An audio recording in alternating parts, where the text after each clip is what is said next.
আসসালামু আলাইকুম। কৃষি ও সেবার পক্ষ থেকে আপনাদের সকলকে ফুলের শুভেচ্ছা। ফুল লাগবে না ফুল, যশোরের বিখ্যাত গদখালির ফুল, গদখালির চারা। দর্শক বন্ধুরা, আপনারা জানেন আমরা বর্তমানে কাজ করছি কৃষি ও সেবা নিয়ে, যশোরের ফুল ফল মাছ সবজি নিয়ে। তো সেই লক্ষ্যে আমার সামনে আপনারা দেখতে পাচ্ছেন খুব চমৎকার সূর্যমুখী ফুল। এই যে ফুলটা আপনারা দেখতে পাচ্ছেন খুব সুন্দরভাবে ফুটে আছে। আপনারা চাইলে বাসার আঙ্গিনায়, ছাদের উপরে, ফাঁকা জায়গায় লাগাতে পারে। তার জন্য আপনাদেরকে যেটা দরকার হবে সেটা একটা খুব সুন্দর সুস্থ গাছ। এই যে আমার সামনে আপনারা দেখতে পাচ্ছেন বীজ দিয়ে এই গাছগুলো তৈরি করা হয়েছে।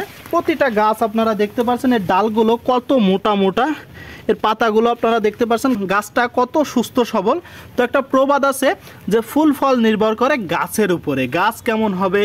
তো আপনারা দেখতে পাচ্ছেন খুব চমৎকার সূর্যমুখী চারা। সুপ্রিয় দর্শক বন্ধুরা, আপনারা দেখলেন খুব চমৎকার সুস্থ সবল পুষ্টল গাছ, বীজ থেকেই মূলত এই চারাগুলো হয়েছে।